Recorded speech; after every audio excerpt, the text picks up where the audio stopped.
Ahora voy. Ahora, decidme si veis algo. Buenísimo. ¿Se ve? ¿Ahora veis? Sí. Perfecto. Perfecto. Pues quería ubicaros un poco.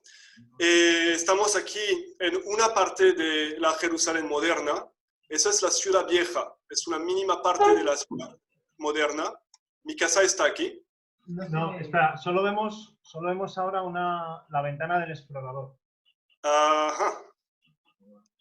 Otra vez. Tengo que pasar esto aquí. ¿Ahora veis? No. No. Ahora sí. Ahora se ve. Sí. Ahora vemos todo tu escritorio, vemos absolutamente todo. Perfecto. ¿Veis una foto satelital de Jerusalén? Se ve todo perfectamente ahora. Muy bien.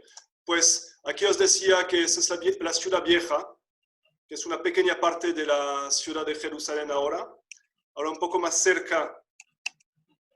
El Santo Sepulcro se encuentra aquí. Y aquí veis la explanada del templo. El templo en la época de Jesús estaba exactamente donde ahora la mezquita, el Duomo de la Roca, se encuentra. Aquí se ve la explanada y el Santo Sepulcro a pocos centenares de metros. Un poco más cerca. Y aquí veis que el Santo Sepulcro no tiene nada que ver con las iglesias que tenemos en Europa, que están en medio de una plaza y se ve todo muy bien alrededor, como Notre Dame de París o la Almudena. Aquí está metido dentro de las casas de la ciudad vieja y el Santo Sepulcro uno lo descubre cuando llega enfrente. Entonces aquí ve visto desde lo alto y un turista que visita el Santo Sepulcro siempre se le enseñan dos cúpulas grises, que son la cúpula debajo está la tumba del Señor, y muchas veces esta otra cúpula se dice que es la tumba la cúpula del Calvario, pero el Calvario no se encuentra exactamente debajo. Ahora, ¿veis esta imagen de Jerusalén? Perdón, del Santo Sepulcro, de la fachada. Sí, se ve. Sí, vale. No, es que, perdón. Entonces, el peregrino que encuentra el Santo Sepulcro se encuentra delante de esta fachada y va a entrar por unas puertas que están aquí. Ahora, quería haceros un pequeño recorrido histórico de dónde está el Santo Sepulcro. Vimos que está ahora metido dentro de la ciudad vieja. Pero si os preguntaré a todos, no lo voy a hacer porque sois 33, 36, pero el Santo Sepulcro siempre tenemos en la cabeza que se encuentra al noroeste de Jerusalén, y es cierto. Pero ¿cómo lo sabemos esto? Entonces, si uno va al Evangelio, el Evangelio de San Juan, capítulo 19, es el único que da un poco de detalles topográficos, y dice así, que Jesús salió cargando con su propia cruz hacia el lugar de la calavera, que en arameo se llama Golgota. Ahí lo crucificaron y con él a dos, uno a cada lado y Jesús en medio. Pilato mandó que se pusiera sobre la cruz un letrero que estuviera escrito: Jesús de Nazaret, rey de los judíos. Muchos de los judíos lo leyeron porque el sitio en que crucificaron a Jesús estaba cerca de la ciudad. Entonces eso es muy interesante porque aquí hay dos informaciones. Primero, que estamos fuera de la ciudad, lo que es lógico porque tanto los judíos como los romanos no condenaban a nadie dentro de la ciudad. Y después, estábamos muy cerca de la ciudad porque la gente podía leer el letrero. Entonces, aquí os enseño una reconstitución histórica del lugar del Golgota. Espero que lo veis. Sí. Nacho, si no ve, tú levanta la mano. Se ve. Muy bien. Entonces, aquí, en esta imagen artística, veis aquí una pequeña colina, que de hecho es demasiado alta por lo que era. muy cerca de unas murallas de la ciudad. Pero esas murallas son un poco complicadas de seguir porque, si queréis, el Gólgota está fuera, pero la explanada del templo está dentro. Pero aquí hay otra muralla. Aquí hay una puerta. Y también cuando uno trata de saber dónde está el Santo Sepulcro, siempre dice, pues saliendo de la puerta judiciaria. ¿Y cómo sabemos esto? No por evangelio, sino por la tradición. Que cerca del Gólgota había una puerta en la muralla del tiempo de Jesús que se llamaba la puerta judiciaria porque es la puerta, lógicamente, por donde salían los condenados a muerte. Ahora, ¿cómo Jesús llegó a este lugar? Entonces, tampoco sabemos con total certeza dónde se encontraba el lugar donde Pilato juzgó a Jesús, pero lo más probable, a mi opinión, es que se encontraba aquí, en este castillo que está situado al noroeste de la explanada del templo. Aquí podéis ubicaros en esta imagen, a la izquierda es el norte, a la derecha es el sur. Entonces, esta fortaleza, sabemos por muchas fuentes que se encontraba en la cohorte, como unos centenares, quizá 300, máximo 700 soldados, y que esta cohorte, eso lo sabemos por Marcos, fue toda reunida para ver flagelar a Jesús. Entonces sabemos que la cohorte se encontraba aquí. ¿Por qué? Porque tenía que vigilar la explanada del templo, porque era la Pascua judía y podía haber revueltas, y que la cohorte toda entera estaba presente cuando Jesús fue flagelado. Entonces es muy poco probable que hubieran desplazado a la cohorte a otro lugar para ver a flagelado a Jesús y dejar la Torre Antonia, esta fortaleza vacía.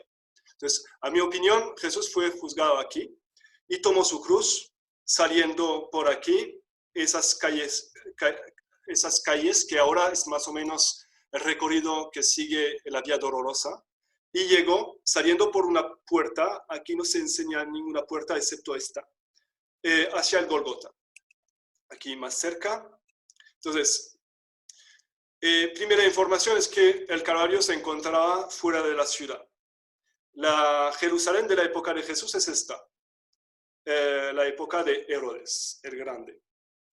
Y aquí veis que la muralla, lo que está dentro está en gris, hace un recorrido un poco particular, como un ángulo aquí. Este ángulo es justamente este. Entonces, el Calvario se encontraba fuera. Aquí otra reconstitución de la época de Jesús, de Jerusalén de la época de Jesús, pues la Torre Antonia, aquí veis donde fue juzgado Jesús, y el Calvario, y Jesús recorrió una cosa así, dentro de esta muralla. Todo esto, a propósito, lo podéis encontrar, sobre todo esos mapas que son increíbles, en Huellas de Nuestra Fe. Si vais a la página internet de Saxum, lo podéis descargar en PDF, en alta resolución, es muy bueno. Nada, pues aquí otra vista de Jerusalén, el templo y el Gólgota aquí. Veis que el Gólgota se encuentra fuera de esta muralla. Aquí hay otra muralla, pero que no existía en la época de Jesús. Ahora, ¿qué era el Gólgota? El Gólgota, Golgolet en hebreo, Golgota en arameo, significa calavera, el lugar de la calavera. Algunos dicen porque la forma de la piedra se parecía a una calavera, otros dicen que porque ahí los romanos ejecutaban a gente y entonces pues el lugar estaba lleno de calaveras. En la época de Jesús, este lugar era una gran cantera. Aquí está representado bastante bien, quizá un poco exagerada la profundidad, pero bien. Había un trozo de roca que estaba dejado porque la calidad de esta roca era muy mala. Y aquí lo podéis ver si visitáis el Santo Sepulcro. Detrás de un cristal se ve la roca y con esta roca no se puede construir nada. Entonces, esta cantera que existía siglos antes de Jesús había sido abandonada en la época de Jesús. Este peñón, donde los romanos plantaban las cruces, estaban dejados de lado porque, los canteros no lo habían tocado porque la piedra era de mala calidad. Un poco más hacia el oeste había piedra de mejor calidad, pero como esta cantera había sido abandonada, en la época de Jesús, cosa muy común, se transformó la cantera en una necrópolis, una serie de tumbas. En Tierra Santa uno no entierra a los muertos porque no hay suelo. Uno puede excavar y 10 centímetros se encuentra la roca. Entonces, sobre todo en Jerusalén. Entonces hay que no enterrar los muertos, sino ponerlos en la roca y se hacen monumentos, así, cuevas funerales. Y muy cerca del Calvario, pues, había tumbas.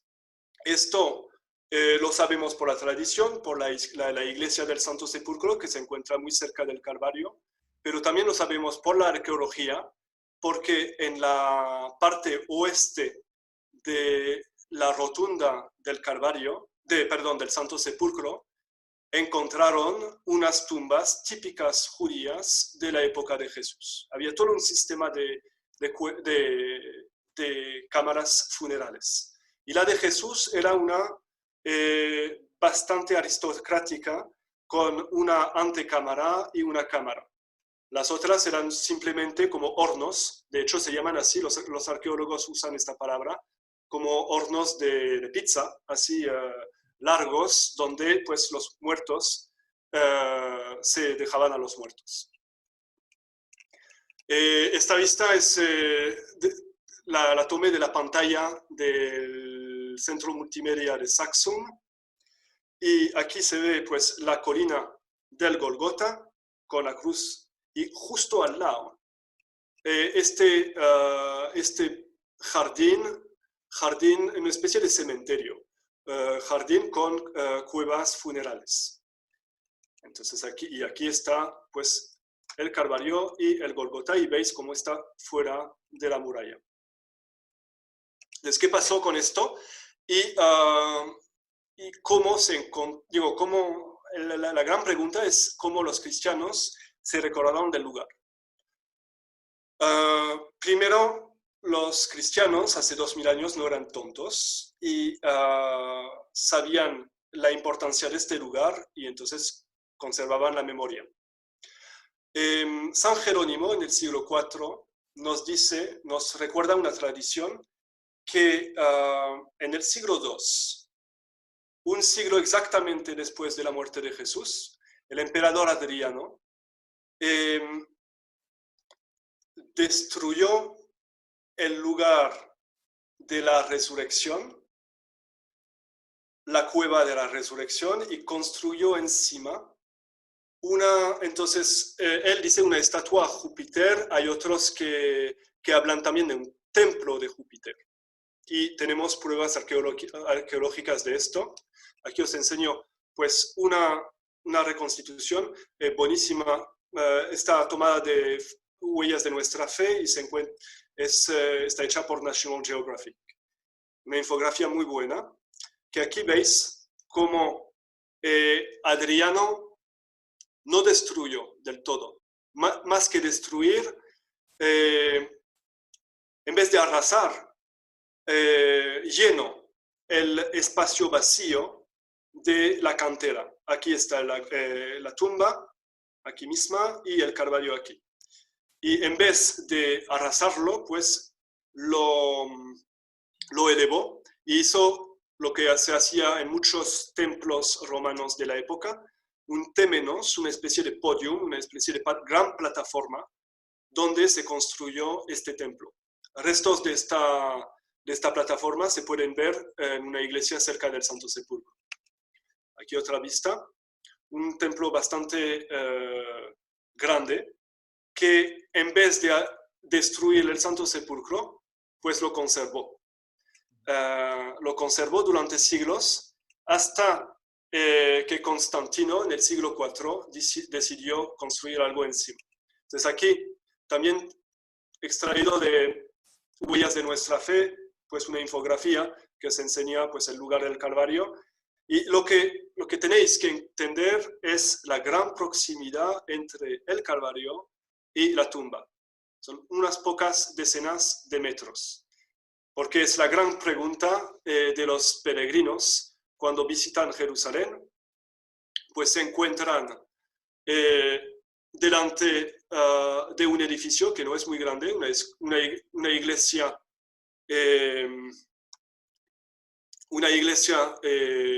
medieval, y se preguntan cómo puede ser que el Calvario y la tumba se encuentran en el mismo lugar. Un segundo, estoy ahora. Ahora estáis viendo a Constantino de Santa Elena. Sí, sí. Muy bien.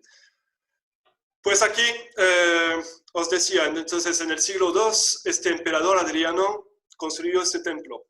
En el siglo IV, exactamente 2 siglos después, es decir, 3 siglos después de la muerte de Jesús, el imperio romano se convirtió al cristianismo.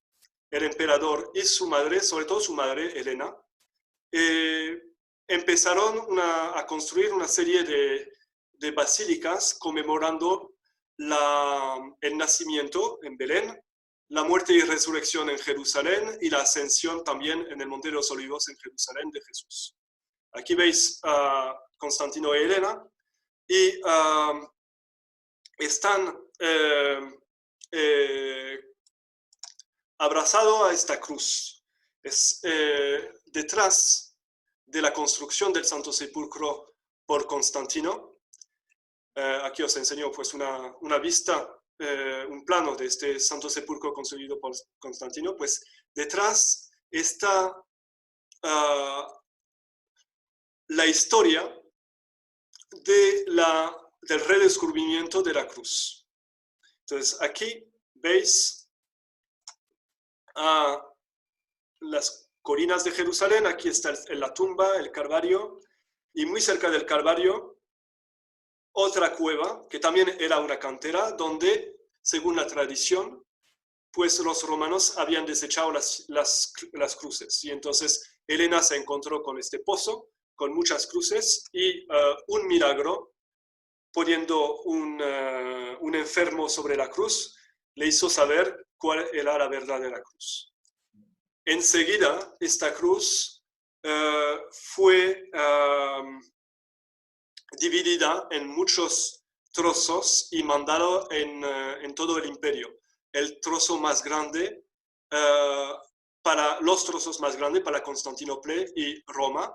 Y tenéis que saber que justo en esta misma época, de hecho, un poquito antes de que fue construido el Santo Sepulcro, ya en Roma había una iglesia, la iglesia de la Santa Cruz de Jerusalén.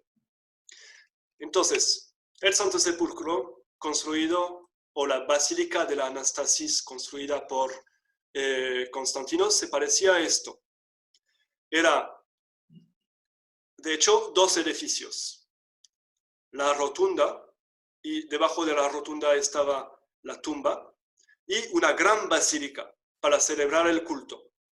En medio de los dos había un pórtico, una especie de patio con columnas, que los peregrinos llamaban el Jardín Santo, donde se encontraba, quizá en el aire libre, aquí otra vista, quizá en el aire libre como en esta reconstitución, o quizá debajo de una cúpula como aquí, se encontraba la cruz, el Calvario. Aquí también National Geographic es lo mejor. Veis la rotunda, debajo el edículo del Santo Sepulcro, este patio con en una esquina el Calvario, la roca del Gólgota y una iglesia de 5 naves muy grande para celebrar el culto. Aquí otra vista, y aquí también pues lo que me gusta en esta es que tenéis una vista dentro de la tumba. Sobre la tumba se construyó un edículo, es decir, un pequeño templo, que encerraba dentro de sí la roca madre del Santo Sepulcro. Como os dije, el emperador Adriano no pudo arrasar el terreno, sino que lo cubrió. Entonces, por eso pues, se conservó el lugar también de la tumba y del Calvario. Este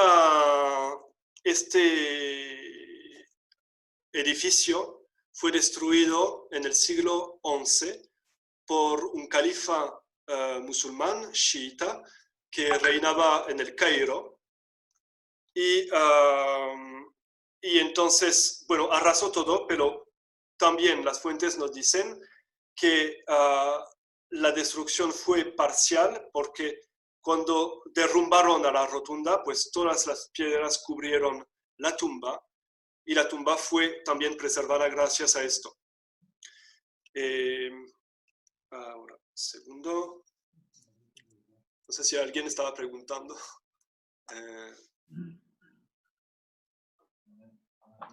He perdido el segundo.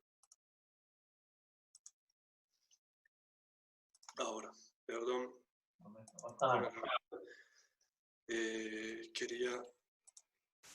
Quería enseñaros un pequeño video que reconstituye esto. Tengo esto.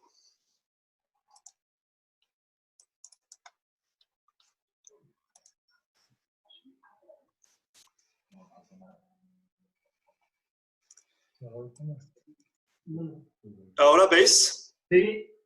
Muy bien. Pues ahí, en un resumen, en 2 minutos, os podéis hacer cargo de lo que era la evolución de este lugar. Después entraremos en el sepulcro mismo. Entonces aquí, pues la vista de Jerusalén con el Santo Sepulcro fuera. Estamos en 33 después de Cristo. El jardín de la tumba. Aquí está la tumba. El Calvario. Unas pocas decenas de metros. Y las canteras abajo donde los romanos tiraban las cruces. El emperador Adriano construyó su templo encima, cubriendo tanto la tumba como el Golgota, como la cruz. Aquí veis dónde se encontraban los dos.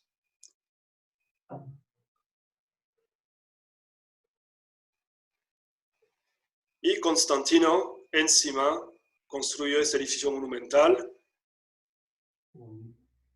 una rotunda, una basílica y el jardín santo con la cruz, el Golgota.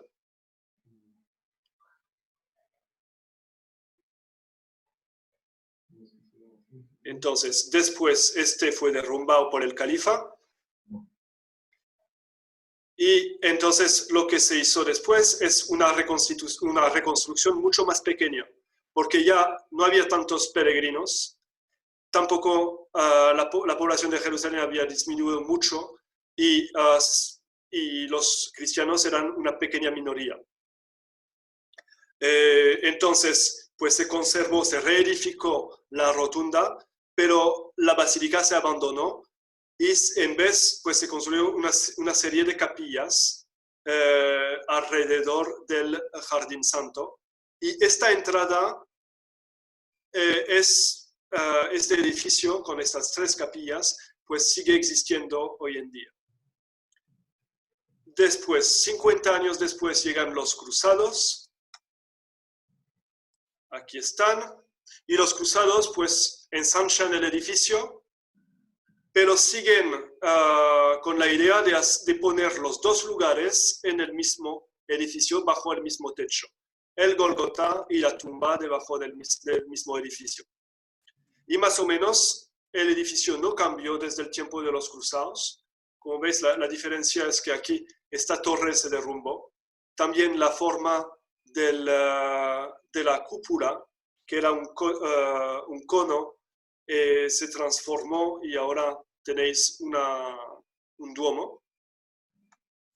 Y eso es la basílica tal como la conocéis hoy en día. Entonces, ahora,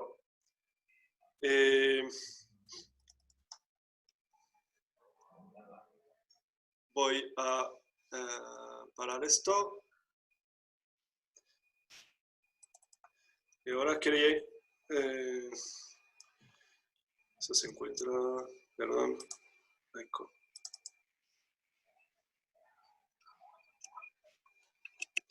Perdón.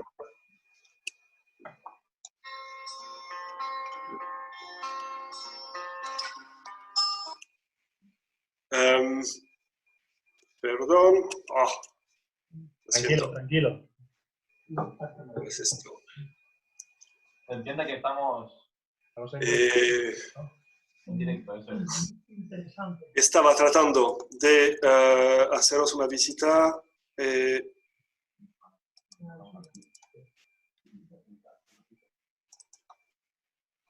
¿Ahora veis Sí, perfecto. un esquema del lugar? ¿Perdón? ¿Sí? No, ahora se ve la pantalla, Vemos todas tus imágenes. el explorador de archivos. Nacho, Vemos el explorador de archivos. no te oigo. ¿Ves? Sí. Se ve el explorador de archivos solo. Nacho, perdón. No te oigo, entonces no puedo comunicar contigo. Estás en mute, creo. Quería preguntarte si veis No, se ve el explorador de archivos. Pero sí que estamos en sonido, ¿no? Nacho, Estamos en sonido. Es posible que bien.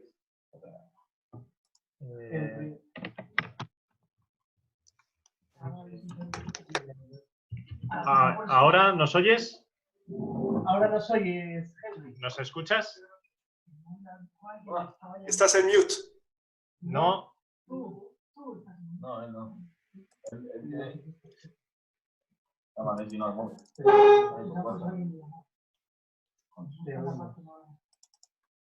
Por WhatsApp.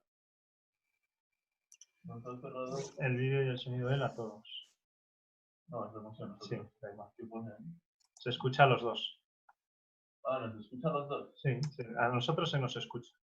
Él no nos escucha a nosotros. Estoy compartiendo ahora una... No sé si me oís. Sí. No te oigo, Nacho. A ver, Te oímos. Vale. ¿Sí? Henry, creo que has quitado tú el sonido A tu ordenador. Todos nos oímos entre nosotros. Pero El de su tú no ordenador. nos oís, el de tu ordenador. Tu salida. Ah, perdón. Sí, era para el vídeo. Ok, perfecto. ¿Ahora nos escuchas ahora? Sí. Perfecto. Perdón por el... Solo vemos la ventana del explorador ahora mismo. Ok, Explorer. ahora. Entonces...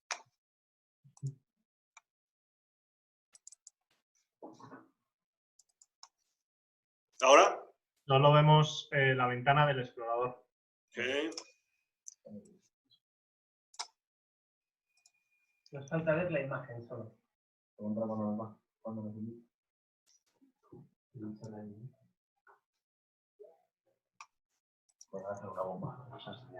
Esto es, Henry, para montar un viaje de padres a Jerusalén. Ahora, El que quiera, que se quede en silencio. ¡Qué grande! ¿Ahora veis algo o no? sí, ahora vemos el explorador, vemos ¿Pero no veis unas fotos que estoy pasando? solo vemos el explorador con todas las fotos que tienes en esa carpeta llamada visita, pero Entiendo. En pequeñito. Hay un botón. Hay un botón de abajo. ¿Y ahora también? igual que antes, sí.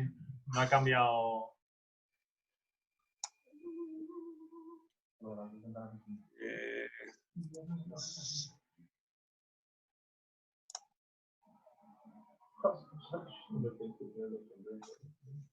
Vamos, se lo ponen view y big. Se me ocurre que duplique la pantalla. A ver si podemos controlar. Nosotros tenemos acceso a pantalla. Pero bueno, más bien. Ahora. Bueno, entonces, el viaje a Jerusalén de Codec en febrero del año que viene. Antes de Semana Santa. Ahora vemos. Seguimos viendo el explorador. Y estoy abriendo mis documentos, pero no... Bueno, pues entonces voy a hacer un poco... Antes sí que lo hemos estado viendo. Sí, Todo. eso. Sí.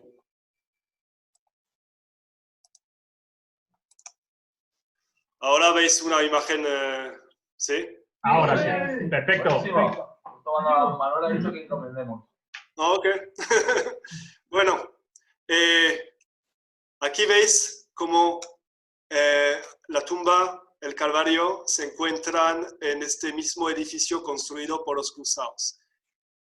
Un peregrino europeo acostumbrado a ver catedrales grandes se queda un poco asombrado por lo pequeño que es el Santo Sepulcro. Dentro tenéis muchas cosas y la iglesia no es tan grande. De aquí, de este extremo a este otro, hay 70 metros. Como veis, pues entre el Calvario y la tumba, unas pocas decenas de metros. Entonces, aquí está la roca madre de la cantera. Entonces, lo que hicieron los constructores es arrasarla, y también a Constantino la destruyó, excepto esta parte. Y esta parte la cubrió con este pequeño edículo. El Golgota se quedó una forma muy, muy rara porque pues ha sido destruido parcialmente por el califa en el siglo XI. Entonces ahora es la roca madre que podéis ver cuando asomáis en el Golgota. Esa es la tumba que os decía. En la roca madre, con esos dos agujeros, pues aquí se ponía un muerto y se encuentra muy cerca de la rotunda. Ahora, un peregrino que va al Santo Sepulcro, lo primero que tiene que hacer es, en orden, visitar el Calvario. El Santo Sepulcro, ahora para un peregrino católico, es las últimas estaciones del Via Crucis, de la Vía Dolorosa, y estación 10 hasta 14. Entonces, el peregrino llega enfrente del Santo Sepulcro, entra por la puerta y sube unas escaleritas para subir a esta capilla que conmemora el Golgota. Es una capilla doble. Aquí es la segunda capilla. Esa es la católica, esa es la ortodoxa. Y en esta capilla católica se conmemora Jesús clavado en la cruz. Y aquí tenéis un mosaico reciente con Jesús estando clavado en la cruz. Y a poca distancia de esto, a unos 5 metros, Jesús, después la estación 11, la estación 12 y 13, Jesús en la cruz, y entonces aquí mismo es el Golgota, es la capilla ortodoxa, y los ortodoxos tienen el mejor lugar en el Golgota, y aquí veis la piedra del Golgota. Por suerte el cristal este día estaba limpio, entonces se ve muy bien la piedra del Golgota, y el peregrino lo que hace es que viene a hacer la cola aquí, se arrodilla debajo del altar, y aquí mismo donde está el icono de Jesús, aquí hay una especie, un círculo con un agujero, y introduce la mano dentro Y os doy el tip ahora para vuestra próxima visita. La piedra del Golgota hay que ir a la derecha. Si tocáis justo debajo, no es cemento, pero es una piedra de masonería. Entonces hay que ir por la derecha y aquí se toca la piedra del Golgota. Entre el Calvario ortodoxo y el católico está esta imagen que todo el mundo le tiene mucha devoción. Es muy católica, es la Mater Dolorosa. Si no me equivoco, es un regalo de los reyes de Portugal y en el siglo XVIII. Y bueno, es increíble ver cómo todo el mundo le tiene devoción a esta imagen, que sean etíopes, ortodoxos, siríacos, coptos, todo el mundo se para aquí delante de la Virgen Dolorosa. Esa es otra cuestión importante. El Santo Sepulcro está dividido entre muchas capillas que pertenecen a muchas iglesias diferentes. Los franciscanos para la Iglesia Católica, están los griegos ortodoxos, están también los armenos y también otras comunidades. Pero cada comunidad, cada iglesia, cuando recorre en procesión cada día los lugares santos dentro del Santo Sepulcro, cada iglesia hace memoria de cada lugar. Y entonces en la capilla católica los ortodoxos se paran y aquí mismo, aquí se cubrió con una alfombra porque había una ceremonia, pero aquí hay un lugar donde el pope ortodoxo se para con incienso y inciensa este lugar conmemorando Jesús clavado en la cruz.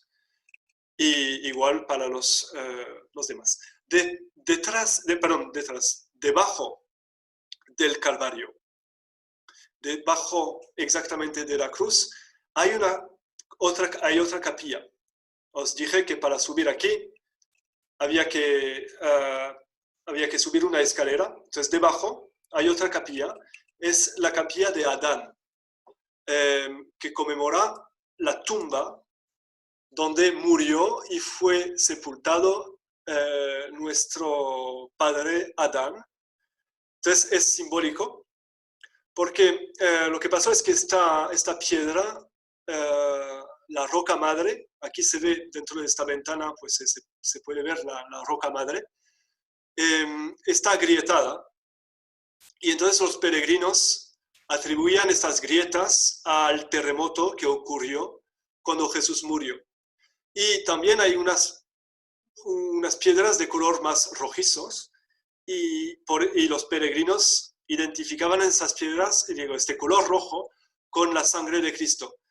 La sangre de Cristo que bajó de la cruz, que cayó sobre la piedra, que se infiltró dentro de la grieta y que cayó sobre la calavera de Adán que se encontraba abajo. Ese es un simbolismo inmenso para hacer memoria del segundo Adán, Jesús, que redime al primer Adán, que estaba simbólicamente sepultado abajo. Eso es bastante interesante y eso es la razón por qué en las representaciones del Calvario, que todos conocéis, en el arte tanto occidental como oriental, debajo de la cruz, muchas veces se coloca una calavera. Es la calavera de Adán redimida por la sangre de Cristo. Entonces, después el peregrino, después de visitar la capilla de Adán, sale, recorre un ambulatorio y baja unas escaleras. Estamos al este de la iglesia del Santo Sepulcro. Bajando esa escalera se encuentra con esta capilla de Santa Elena, que pertenece a los ortodoxos, a los armenos. Y después se baja otra escalerita que se ve aquí y llega a una segunda capilla. Entonces eso ya es subterráneo, eso es aún más subterráneo. Y aquí veis esta piedra madre, como está cortada, típicamente como en las canteras. Y esta capilla conmemora el lugar aquí mismo, donde Santa Elena, representada aquí abrazada a la cruz, Santa Elena encontró la cruz. Esta capilla era muy bonita, construida por los cruzados, y estaba toda llena de pintura. Aquí lo único que queda es este cuadro, pero una representación de la crucifixión muy bonita de la época del siglo XII. Después el peregrino vuelve al lugar del Calvario y hace memoria de Jesús depositado, bajado de la cruz y depositado en los brazos de su madre, y después puesto en una piedra para la primera unción, después, antes de ser sepultado. Entonces, esa es la piedra de la unción, y de hecho es lo primero que un peregrino ve cuando entra dentro del Santo Sepulcro. Se topa con esta piedra. Entonces hay que explicar a la gente que eso no es el Calvario, tampoco es la tumba, es el lugar de la unción, y aquí pues se ve la procesión de los franciscanos, cada día hay esta procesión, y hay muchos peregrinos que la siguen. Después de la piedra de la unción, uno justo aquí sigue por este camino y se encuentra con esto. Esa es la rotunda, esta cúpula inmensa de 40 metros de alto, que está alrededor, aquí se ve una tomada vertical, alrededor de este edículo, que es el edículo que cubre la tumba de Jesús. Entonces, aquí una vista de la cúpula un día es el día de hoy, pero un año normal, cuando está repleto de peregrinos para la vigilia pascual, que en el Santo Sepulcro la vigilia pascual se celebra el sábado a las 7 de la mañana. Es bastante temprano, es por razones históricas y no se puede cambiar. Aquí otra vista, creo que esto sí es el día de los Ramos, se ve una procesión católica, un año normal con muchos sacerdotes y también muchos peregrinos. Aquí veis, esa vista es muy impresionante, sobre todo porque ahora el edículo está todo limpio, después de 200 años de haber sufrido las velas de los peregrinos, estaba todo negro, también la estructura estaba a punto de caer, y en 2016-2017 renovaron totalmente el edificio y por primera vez abrieron la tumba, por primera vez por lo menos desde el siglo XV. Aquí una infografía que os enseña pues, una comparación entre la tumba de Jesús y la tumba tal como es ahora. Entonces, como veis, está todo cubierto, es difícil hacerse cargo, pero dentro, cuando uno entra, entiende perfectamente lo que es una tumba en la época de Jesús, una tumba aristocrática. Había como dos ambientes. Esa es la puerta de fuera, donde están los discípulos. Se entraba dentro de una antecámara y después la tumba misma, sellada por una piedra que rueda, para cerrar la tumba. Entonces, os digo que es una tumba aristocrática porque nos lo dice el Evangelio, y después la tumba de José de Arimatea, una tumba nueva, que nadie había sido sepultado en ella. Y José de Arimatea era un aristócrata, pertenecía al Sanedrín, el concilio de los judíos. Y esta piedra y esta tumba era aristócrata porque, como veis, son muchos metros cuadrados, pero para una sola persona. Y esta persona se queda en la tumba por lo menos un año, sino 2 años. Y lo que hacían los judíos es que esperaban 2 años para que se sequen los huesos, y después usaban los huesos, tomaban los huesos y los ponían en unas cajas que se llaman osuarios. La caja mide el tamaño del hueso más grande que tenemos, es el fémur, es una cosa así. Y después se podía reusar la tumba, pero la tumba de Jesús había sido excavada hace poco y era nueva. Nadie había sido sepultado en ella. Ahí otra vez se ve bastante bien como pues, en la época de Jesús. Entonces aquí hay dos posibilidades. La piedra que rueda fuera o dentro. Fuera de la antecámara o entre la antecámara y la cámara misma. En el Evangelio también de Juan, esta vez en el capítulo 20, tenemos una pequeña indicación que nos puede hacer entender lo que era esta tumba. Entonces dice, mientras lloraba, María Magdalena se inclinó para mirar dentro del sepulcro y vio a 2 ángeles vestidos de blanco, sentados donde estaba el cuerpo de Jesús, uno a la cabecera y otro a los pies. Entonces María Magdalena seguramente estaba aquí.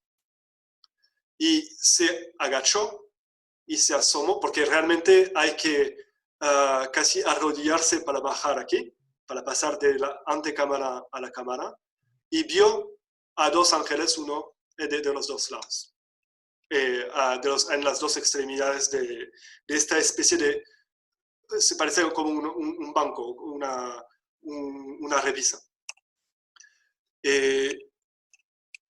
Aquí otra vez. Se enseñó. Entonces, María Magdalena estaría aquí y se había agachado para ver a los ángeles que estaban aquí.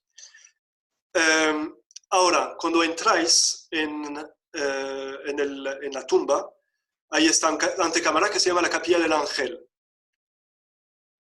Porque otro evangelista nos dice que el ángel estaba sentado, sobre la piedra. Entonces, seguramente que la piedra se encontraba aquí para cerrar el sepulcro mismo. Ahora, cuando entráis, tenéis esta especie de columna con dentro hay un cristal y se ve una piedra. Es todo lo que queda de la piedra que rodaba, la piedra redonda que cerraba el Santo Sepulcro. Y entonces se conservó esto como una reliquia y se puso dentro de este relicario. En la época de los cruzados, en el siglo XII, los reyes de Jerusalén, antes de ser coronados, o cuando entraban en el Santo Sepulcro, dejaban a su corona aquí en esta columna.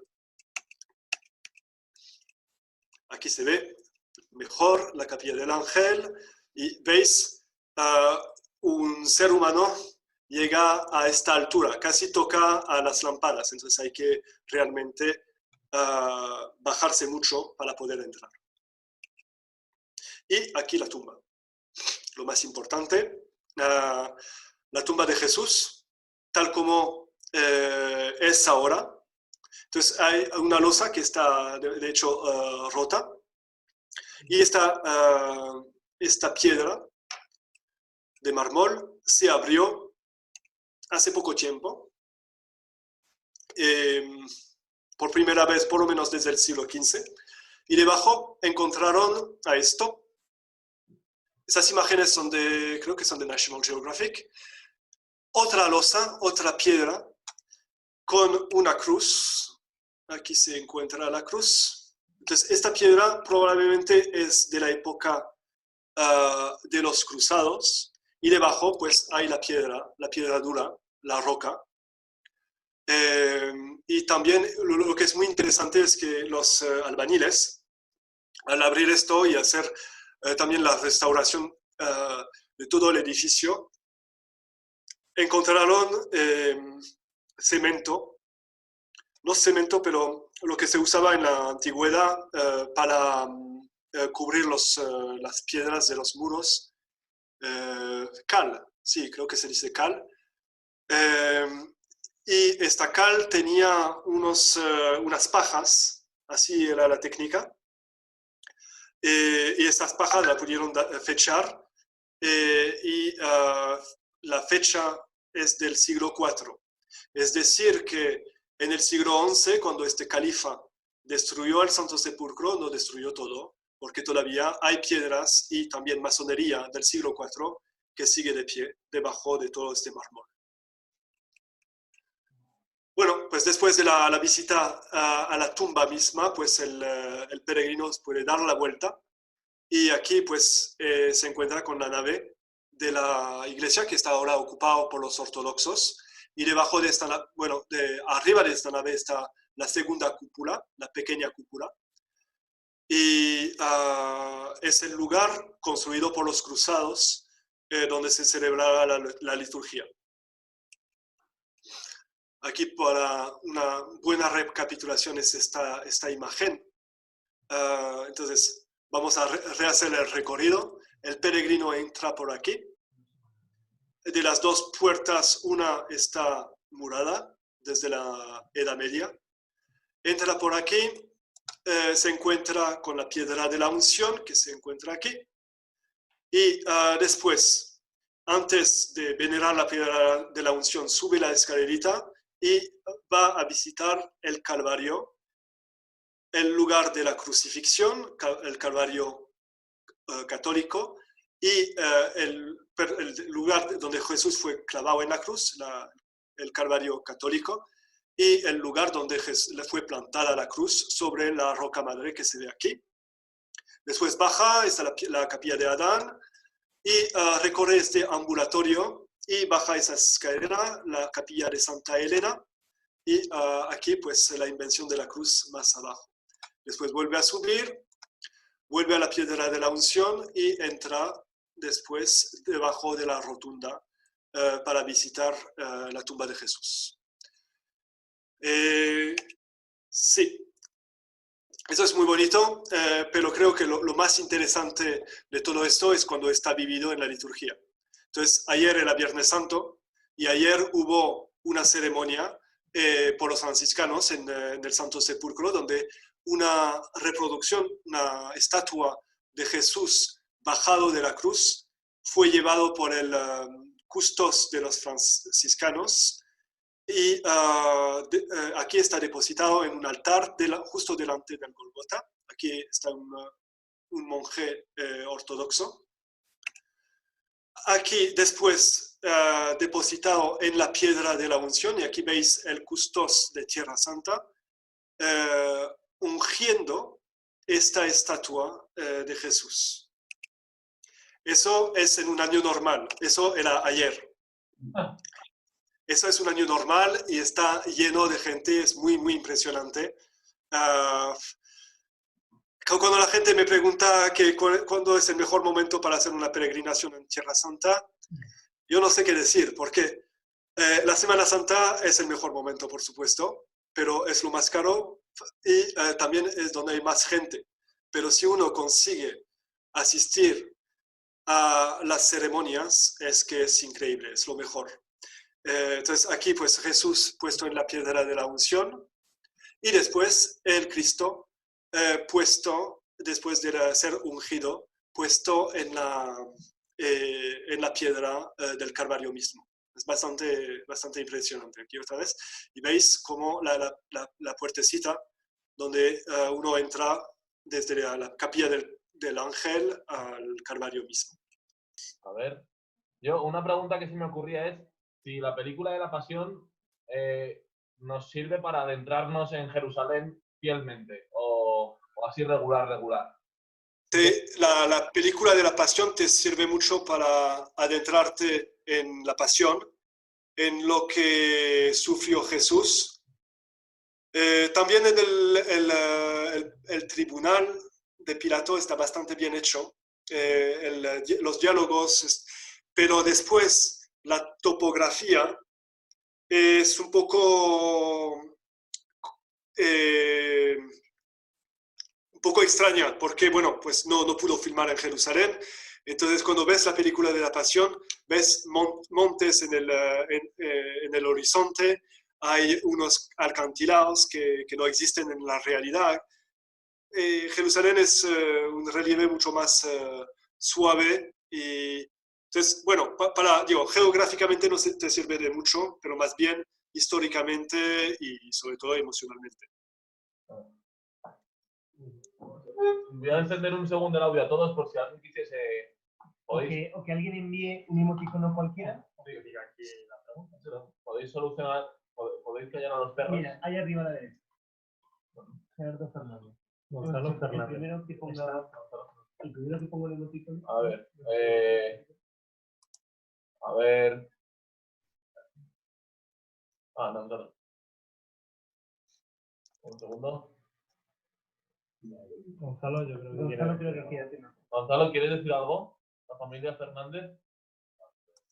No, que está fenomenal. Un aplauso. Un segundo, veréis. Preparados, listos. Ahora todos podéis activar el audio. Si alguien quiere activar el audio, aunque sea para agradecer, si alguien sabe francés, lo puede hacer en francés. Tenéis todos el audio activo. Enorme, Henry. Podéis activar. Merci beaucoup. Y yo ahora ya nos podemos despedir, ¿no? Enrique, Con un gran aplauso. Muchas gracias también, ¿eh? Enrique, perdón, una pregunta. Una pregunta. Una pregunta de Pilar. Una pregunta. Has recomendado que visitemos en la página de Saxum Huellas de nuestra fe. ¿Y hay alguna otra película o documental que podamos ver que puedas recomendarnos?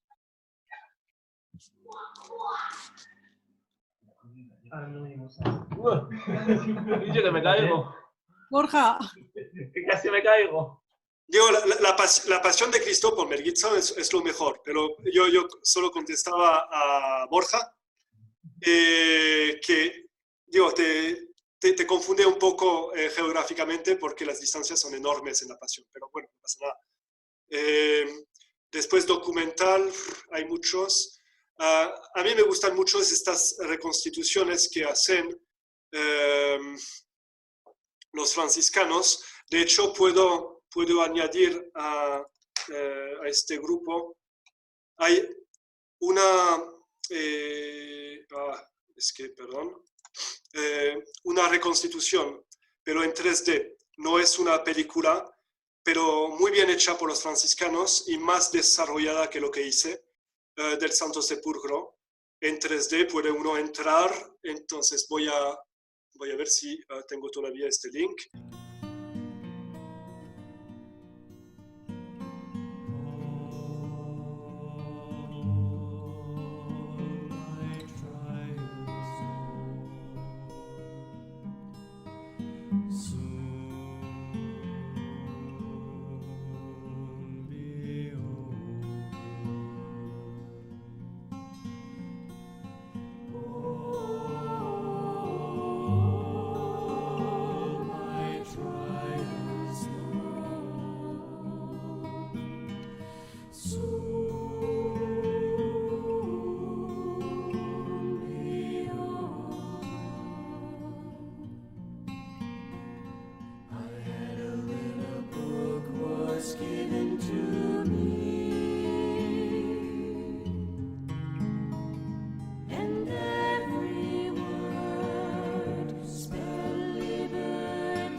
Oh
Es un Ha video de llegado. YouTube hecho por los franciscanos, es que está muy bien.